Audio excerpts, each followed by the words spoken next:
Hi, I'm Summer, Hi, I'm Timothy. and today we're going to be going over Napoleon's theorem. Napoleon Bonaparte. So, when many people think of Napoleon Bonaparte, they generally think of the great French emperor who conquered much of Europe in the early 19th century, and don't really refer to him as a mathematician. But, in hope of undermining the British Empire, Napoleon set off for Alexandria, Egypt, not only to conquer, but also to learn.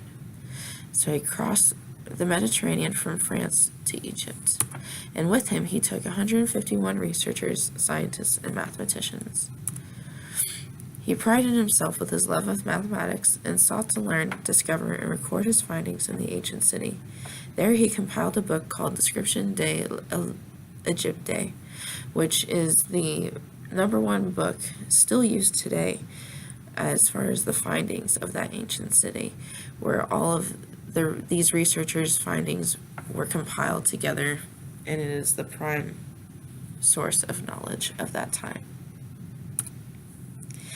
And so since there were so many people working on different findings of the time, Napoleon oversaw it all, and so he probably hopped around from a lot of the different researches going on. So it is not known if he was solely the one responsible for this theorem that is named after him, but it was most likely somebody who worked closely with him, and so out of honor of his pursuit of all this knowledge and discovery, it was named after him out of honor. So, Napoleon's theorem. So, Napoleon's theorem is a very famous theorem. Napoleon's theorem states that given any arbitrary triangle, erect 3 equilateral triangles laying on the exterior of each of the sides of this original triangle. Then, the segments connecting the centroids of each of the exterior equilateral triangles will result in another equilateral triangle. So what is a centroid? A centroid of a triangle is formed by the intersection of all the medians of each of the sides. In an equilateral triangle, the centroid is the center of the triangle. A median is the line connecting the midpoint of the side of a triangle to the opposite vertex. So here we have an equilateral triangle. We draw a line from the vertex A to the midpoint of BC, and the midpoint on BC splits BC into 2 equal halves. And now if we continue to draw all of the different medians from the vertex B to the side AC, and the vertex C to the side AB, the point where they intersect is called the centroid.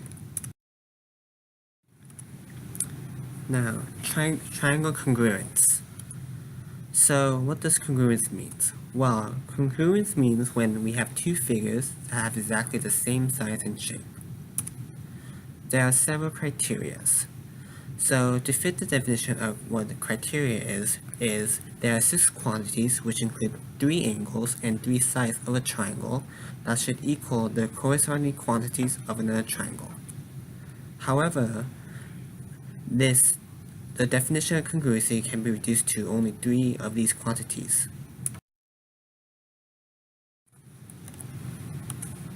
So, triangle congruence continued.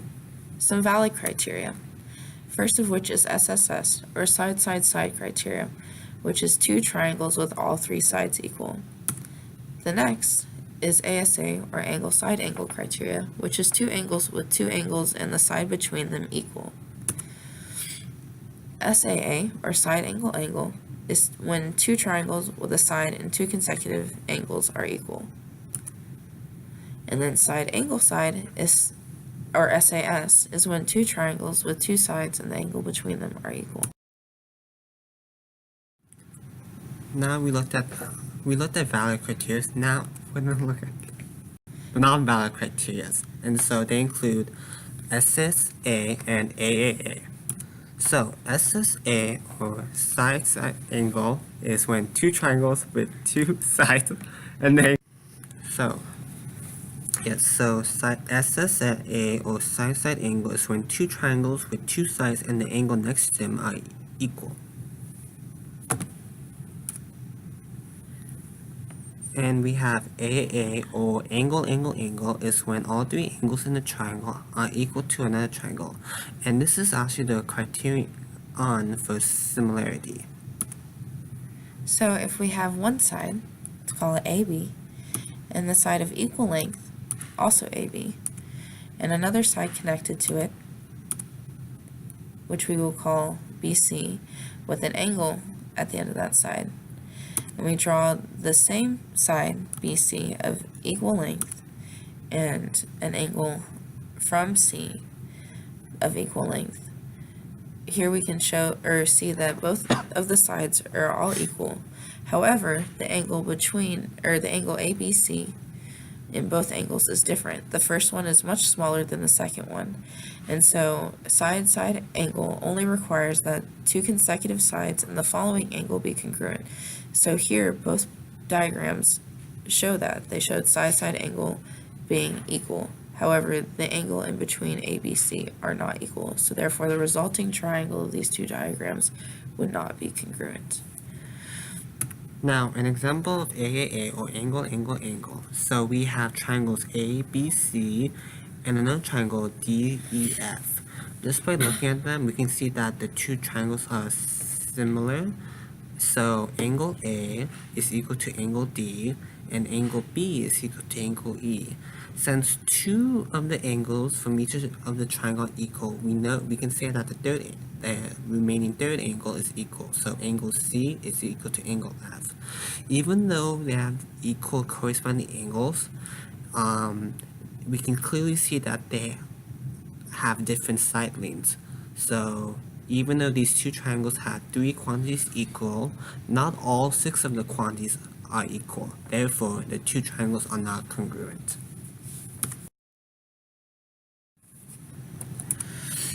So let's go over side, side, side criteria again, a little bit closer.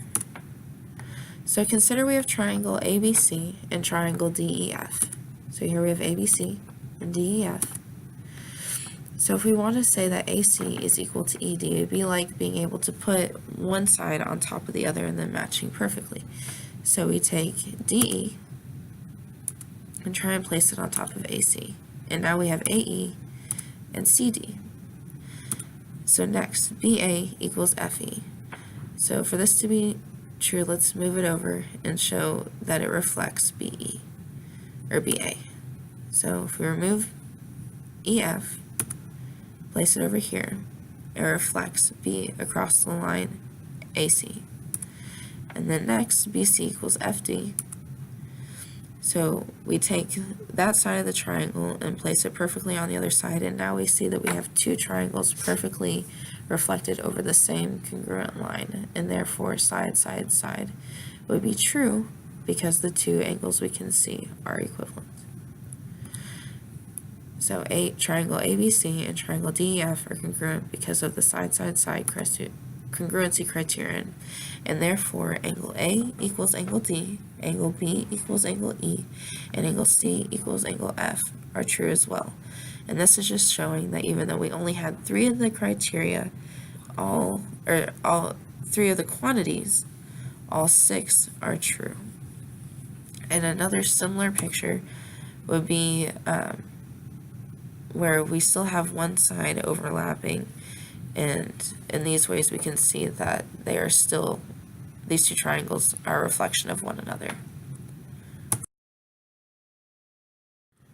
Okay, so to solve Napoleon's theorem, we need to know some useful background information.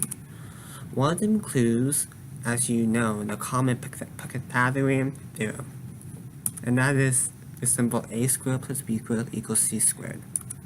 So if we have a right angle triangle, so the two shoulder lengths, or in some places they call them the legs or arms, A and B, and then the hypotenuse C.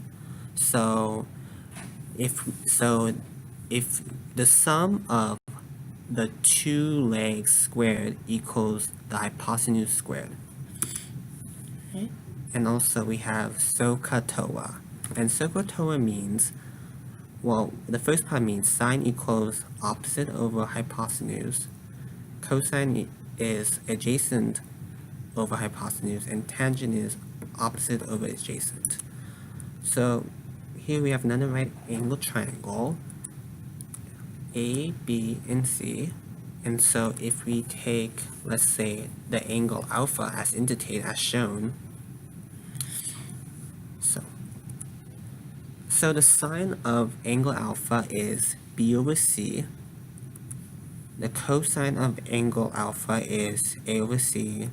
And the tangent of angle alpha is b over a. And that was all gotten from the fact that from angle alpha, the opposite side would be b, and its adjacent side would be a, and c, as we covered before, would be the hypotenuse. Alright, background continued. So, also for Napoleon's theorem, we'll need to know a trig identity. There are several, but only for this one we will need the angle sum trig identity, which is cosine x plus y equals cosine of x times cosine y minus sine of x times sine y. And we will also need to review the unit circle.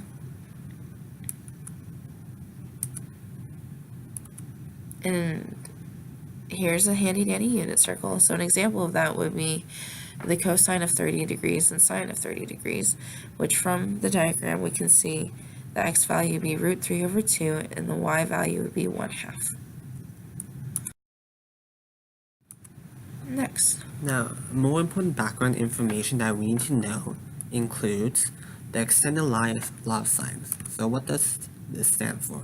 So the area of triangle ABC is equal to the base times height, and we want half of that. Or in this case, lowercase c times the height over 2. And we know that sine is opposite over hypotenuse, so the sine at angle A is h over b. And so rearrange this equation so we get h by itself. H equals b times sine of angle A. So if we plug in h equals b times sine of angle A into the area of the triangle ABC, which is the base, which is c, times the height over half of that. And so we yield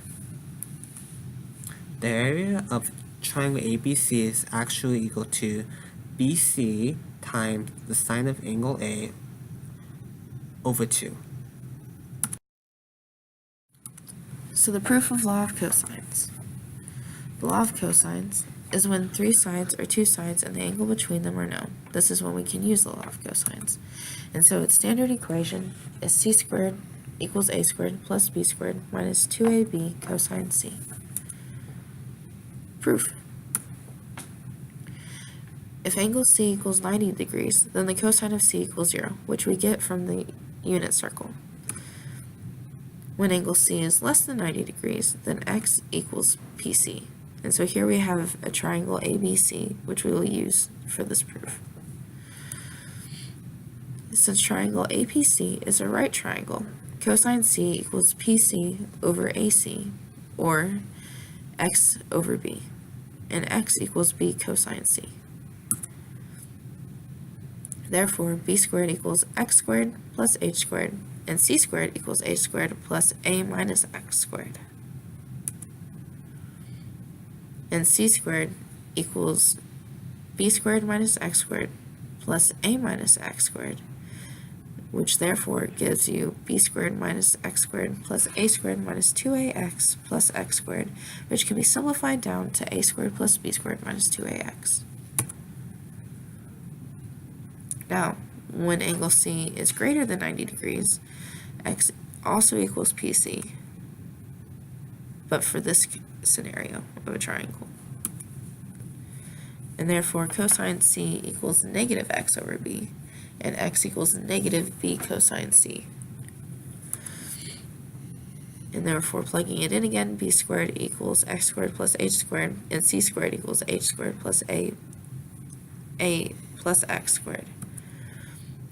And then continuing, c squared equals b squared minus x squared plus a plus x squared, which then equals b squared minus x squared plus a squared minus 2ax, the absolute value of 2ax, plus x squared, which then simplifies down to a squared plus b squared plus 2ax, therefore proving the law of cosines. Now the actual proof. So the first part consists of, we draw a medium that intersects we draw a medium AD that intersects the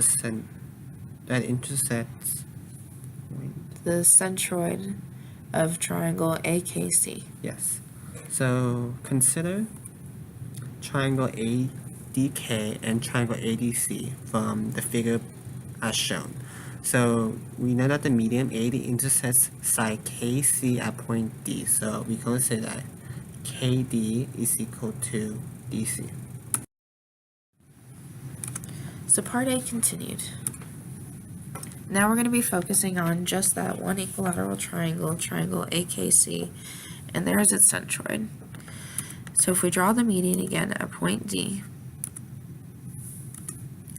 we know that KD equals DC from the definition of a median because it bisects the side KC. So therefore, KD equals DC. And then we know that AK equals AC because triangle AKC is an equilateral triangle, so all three sides are equal. So therefore, those two sides are also equal. And then we know that AD is equal to AD because it's the same line. So therefore, triangle ADK is congruent to triangle ADC due to side-side-side criterion. And therefore, since we know three of the quantities are congruent, we can say that all the other corresponding quantities are congruent, specifically that angle KAD equals angle CAD.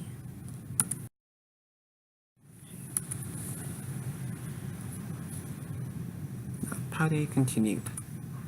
So we have the same figure.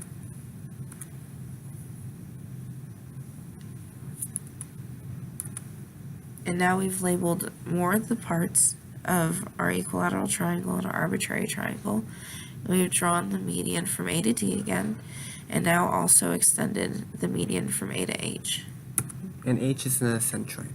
Yes. That corresponding equilateral triangle. So if we have angle KD plus angle CAD is 60 degrees because in the equilateral triangle they only have 60 degrees. Yes. Okay, so from the previous slide, we know that angle KD is equal to angle CAD. So by substitution, we can do angle KAD plus angle KAD is 60 degrees. And so 2 times angle KAD equals 60. So if we divide 2 on both sides, we yield angle KAD is equal to 30 degrees. Thus, the angle CAD is also 30 degrees, as well as the angle GAC is also 30 degrees. And yes, H is another centroid of the triangle LAB. So similarly, we can say that the angle GAC is equal to the angle HAB, and these two angles are 30 degrees as well. And so the whole angle HAG, the purple one, is equal to angle A plus 60 degrees, and we will represent capital A by angle CAB. Yes, and we get that HAG equals A plus 60 degrees by saying, because we know that GAC and HAB are both 30 degrees, so together it would be 60 degrees. The proof part B. So given our figure again, we will now be labeling the opposite side of vertex C of our arbitrary triangle as lowercase c, and the opposite side of vertex A as little a, opposite side of vertex B as little b, and the opposite side of vertex I as side S of our newly formed hopefully to prove equilateral triangle, and then the centroid of triangle AKC we will refer to as G, and that line connected of AG we will refer to as U, and the side AH we will refer to as T.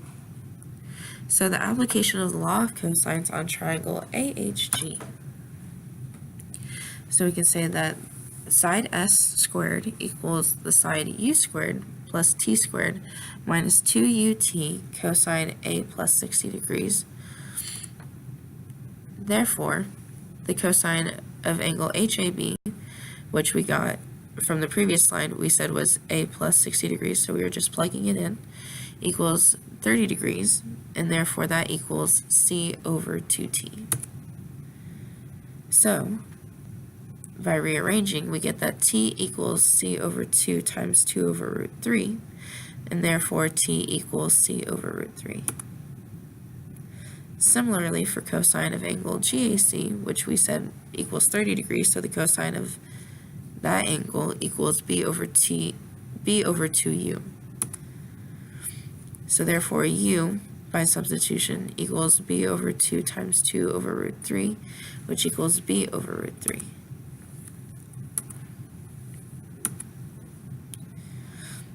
And we're only using half of the side of AB, so that's where we get the 1/2 of C and the 1/2 of B, if we were to draw the perpendicular bisector of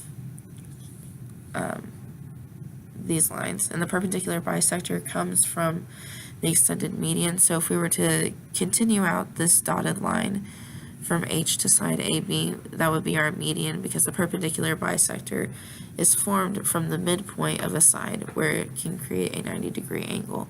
In an equilateral triangle, the median is the same as the line as the perpendicular bisector. So that is where we were getting this line and getting half of C, and we could do the same on side B. Okay, so continuing on, we recall that the generic equation for the law of cosines on triangle ABC is a squared equals b squared plus c squared minus 2bc times cosine of angle A. So that's the generic form equation. So if we were to use the appropriate lettering, we have s squared equals u squared plus t squared minus 2ut times cosine of angle A plus 60 degrees.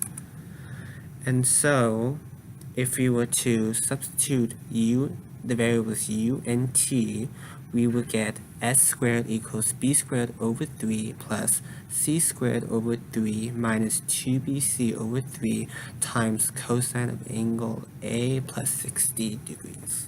And we get the b squared over 3 and c squared over 3 from the previous slide where we found what u and t equaled. And so, if we were to times 3 to the left-hand side and the right-hand side of the equation, we yield 3s squared equals b squared plus c squared minus 2bc times cosine of angle A plus 60 degrees. And recall, by using a trig identity, the cosine of A plus 60 degrees yields the cosine of A times the cosine of 60 degrees minus the sine of A times sine of 60 degrees. And this yields cosine of A over 2 minus root 3 over 2 times sine of A. And so if we were to write this out, we would have 3s squared equals b squared plus c squared minus bc cosine of A plus root 3 times bc times sine of A.